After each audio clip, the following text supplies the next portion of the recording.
Hello friends, this is Raj Yadav and welcome back to smart CG update. तो friends, आज के इस वीडियो में हम एक बहुत ही इंपॉर्टेंट टॉपिक पर बात करने वाले हैं, वो है शुल्क के बारे में। तो आप सभी को पता होगा कि काउंसलिंग के लिए शुल्क भी लिया जा रहा है, जिसमें डीएलएड के लिए 300 रुपये का शुल्क रखा गया है और बीएड के लिए 350 रुपये का शुल्क रखा गया है। तो बड़ी बात यह है कि आप सबको जानना ये ज़रूरी है कि क्या हर चरण में जो काउंसलिंग कराना है आपको हर चरण के लिए शुल्क देना पड़ेगा, ठीक है, या फिर एक ही बार में शुल्क दे करके आपका काम हो जाएगा। इसके बारे में इंपॉर्टेंट जानकारी अभी आगे इस वीडियो में हम लोग डिटेल से समझने वाले हैं कि किन लोगों को दोबारा शुल्क देना पड़ेगा और किन लोगों को नहीं देना पड़ेगा।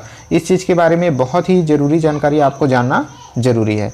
तो चलिए इस वीडियो में बात करते हैं इसी टॉपिक पर। और अगर आप लोग चैनल पर नए हैं तो चैनल को सब्सक्राइब करके रख लें, क्योंकि इसी तरह की जानकारियाँ आपको इस चैनल पर मिलते रहते हैं। बगल वाले बेल आइकन को दबा करके उसको ऑल पर सेट कर लीजिएगा, ताकि जब भी मैं वीडियोज़ अपलोड करूँ आप तक नोटिफिकेशन पहुंच जाए। तो चलिए इस ज़रूरी जानकारी के बारे में हम लोग जो है स्टार्ट करते हैं आज के इस वीडियो को।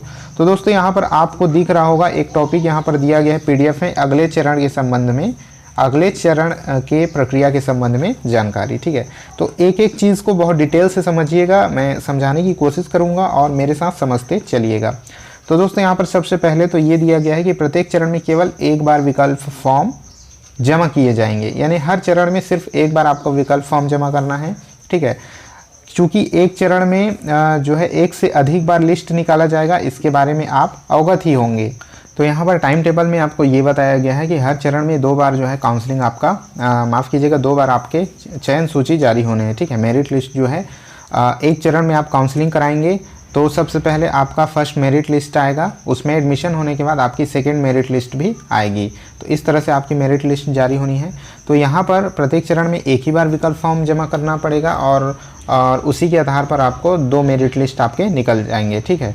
उसके बाद दोस्तों यहाँ दिया गया है कि यदि अभ्यर्थी आवंटित महाविद्यालय में प्रवेश नहीं लेना चाहता है, वह एक बार अपने लॉगिन में जाकर स्वयं अपना चयन निरस्त कर सकता है। यानी कि अगर आपको फर्स्ट, मान लीजिए कि फर्स्ट काउंसलिंग में फर्स्ट मेरिट लिस्ट में आपका नाम आया, बट आपने वहाँ पर जिस कॉलेज का नाम वहाँ पर आया, अगर उस कॉलेज में आपको एडमिशन नहीं लेना है तो आप लोग अपनी लॉगिन में जाकर खुद ही निरस्त कर देंगे कि मुझे ये कॉलेज नहीं चाहिए। एक ऑप्शन आएगा निरस्तीकरण का, वहाँ पर से जा कर के आप खुद ही निरस्त कर देंगे, ठीक है। तो क्या होगा कि ऐसे अभ्यर्थी के आवेदन को अगली सूची में अभ्यर्थी द्वारा दिए गए अन्य विकल्प के साथ आवंटन के लिए विचार किया जाएगा। यानी कि जो अगली सूची होगी, ठीक है, अगली सूची होगी, वहाँ पर जिस कॉलेज में आपको एडमिशन नहीं लेना है वो नाम कट जाएगा और बाकी की जो कॉलेज आपने प्रेफरेंस दिया होगा उस कॉलेज के साथ दोबारा विचार किया जाएगा। और ये जो आपको सुविधा दिया जाएगा वो सिर्फ एक ही बार दिया जाएगा। यहाँ दिया गया है कि ये सुविधा आपको सिर्फ एक ही बार दिया जाएगा और इसके लिए आपको कोई शुल्क नहीं देना होगा। परंतु अगर दूसरी बार अभ्यर्थी को ये सुविधा मिलेगा ही नहीं, ठीक है, सिर्फ एक बार के लिए है। अब नेक्स्ट जो है वो दिया हुआ है कि जिन अभ्यर्थियों का चयन प्रथम चरण में नहीं हुआ है और वो दिए गए महाविद्यालय के विकल्प में परिवर्तन नहीं करना चाहते हैं, ऐसे अभ्यर्थियों को अगले चरण में पुनः विकल्प फॉर्म भरने की आवश्यकता नहीं है। उनके आवेदन को निःशुल्क दूसरे चरण में आवंटन के लिए विचार किया जाएगा। तो ये इंपॉर्टेंट पॉइंट है, इसको नोट कीजिएगा कि जो है अगर आप लोगों का लिस्ट में नाम ही नहीं आया, ठीक है, प्रथम चरण के काउंसलिंग में 2 बार जो लिस्ट आएगी, पहली लिस्ट आएगी और उसके बाद जो दूसरी लिस्ट आएगी, अगर दोनों बार आपका नाम नहीं है किसी भी लिस्ट में, दोनों लिस्ट में नहीं है, तो जो सेकेंड काउंसलिंग होगी उसमें आपको फॉर्म भरने की ज़रूरत नहीं पड़ेगी, उसमें आपका कोई शुल्क नहीं लगेगा। अगर आप अपने कॉलेज के प्रेफरेंस में कोई बदलाव नहीं करना चाहते हैं, ठीक है, आपने जो फर्स्ट में जो कॉलेजेस चुने हुए थे, अगर सेकेंड में आप उन्हीं कॉलेजेस को फिर से रखना चाहते हैं तो आपको कोई फीस नहीं देनी पड़ेगी। जी हाँ, यहाँ पर यही नोट करने वाली बात है कि दूसरे चरण में भी ऐसे लोगों को कोई फीस नहीं देनी पड़ेगी।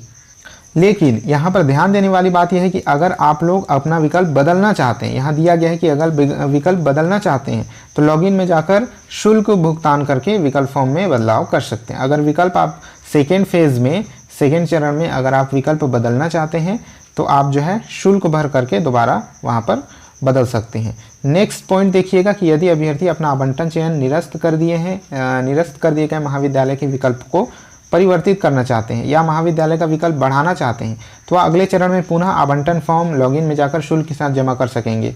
यानी कि अगर आपने अपना चयन निरस्त किया हुआ है कि मुझे ये कॉलेज नहीं चाहिए, फिर आप अगले चरण की काउंसलिंग में शामिल हो रहे हैं और वहाँ पर अपना विकल्प बदलना चाहते हैं कि मुझे अब दूसरे कॉलेजेस चाहिए या फिर बढ़ाना चाहते हैं उन कॉलेजेस के साथ और भी कॉलेज ऐड करना चाहते हैं, तो आपको शुल्क देना पड़ेगा। लॉगिन में जाकर आप कर सकते हैं।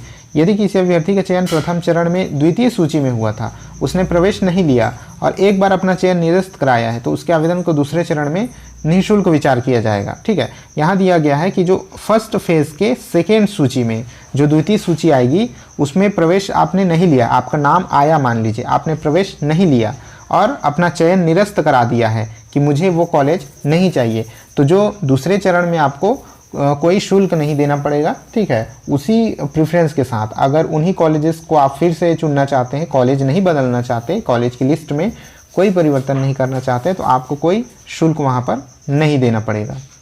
इसके अलावा अगर फर्स्ट फेज़ में उसका चयन हुआ है, यानी कि प्रथम चरण में चयन हो चुका है, लेकिन उसने अपना एक बार चयन निरस्त करा लिया है, ठीक है, चयन निरस्त कराने की जो एक बार की सुविधा दी जाती है वो करा लिया है, लेकिन अब वो महाविद्यालय परिवर्तन करना चाहता है, महाविद्यालय की जो लिस्ट उसने बनाया हुआ है अगर उसमें कोई चेंजेस करना चाहता है तो उसको शुल्क जमा करना पड़ेगा। तो ये थी ये जो इम्पोर्टेंट जानकारी। और भी इसमें क्या चीज़ दिए गए हैं उसको देख लीजिए कि जो अभ्यर्थी प्रक्रिया में नॉट रिपोर्टेड या किसी अन्य कारण से बाहर हो गए हैं वे अगले चरण में दोबारा शुल्क भुगतान कर पंजीयन कर सकते हैं। एक चरण में उन्होंने रिपोर्ट नहीं किया, उनको कॉलेज जो है मिल चुका है बट उन्होंने वहाँ जाकर के एडमिशन नहीं लिया है। ठीक है, नॉट रिपोर्टेड अगर आता है, एडमिशन नहीं लिया है, उन्होंने कोई रिपोर्ट ही नहीं दिया वहाँ जाकर के, तो दूसरे चरण में वो शामिल हो सकता है। दोबारा शुल्क भुगतान करके वो दोबारा से पंजीयन उसको कराना होगा। ठीक है, याद रखिएगा पंजीयन उसको दोबारा कराना होगा। तृतीय चरण में शामिल होने के लिए किसी भी महाविद्यालय में अप्रवेशित डीएलएड या फिर जो बीएड के स्टूडेंट हैं पात्र इच्छुक अभ्यर्थियों को पंजीयन व विकल्प फॉर्म भरना आवश्यक होगा। पंजीयन करना आवश्यक होगा, विकल्प फॉर्म यानी कि थर्ड फेज में तृतीय चरण के लिए जिनको कॉलेजेस नहीं मिला हुआ है उनको थर्ड फेज में विकल्प फॉर्म और पंजीयन दोनों कराना आवश्यक होगा। तथा प्रथम एवं द्वितीय चरण के लिए अभ्यर्थियों को महाविद्यालय आवंटित नहीं किया गया है उन्हें भी शामिल किया जाएगा। तो ये थी जरूरी जानकारी। आवंटित महाविद्यालय में प्रवेश लेने के बाद जो स्टूडेंट महाविद्यालय में प्रवेश ले लिया है, जिसने उसको कॉलेज अलॉट हो चुका है और उसने प्रवेश भी ले लिया है, एडमिशन करा लिया है, पुनः पंजीयन या विकल्प फॉर्म नहीं जमा कर सकेगा। तो जिसने एडमिशन करा लिया है वो दोबारा फॉर्म नहीं भर पाएगा। ठीक है, दोबारा पंजीयन या विकल्प फॉर्म नहीं भर पाएगा।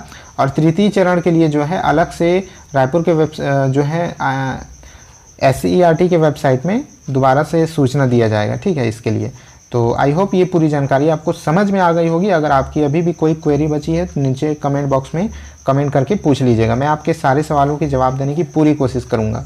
इस वीडियो में इतना ही था, मिलते हैं नेक्स्ट वीडियो में। लाइक शेयर कर दीजिएगा। चलिए ठीक है, इस वीडियो में इतना ही, मिलते हैं नेक्स्ट वीडियो में, तब तक के लिए जय हिंद।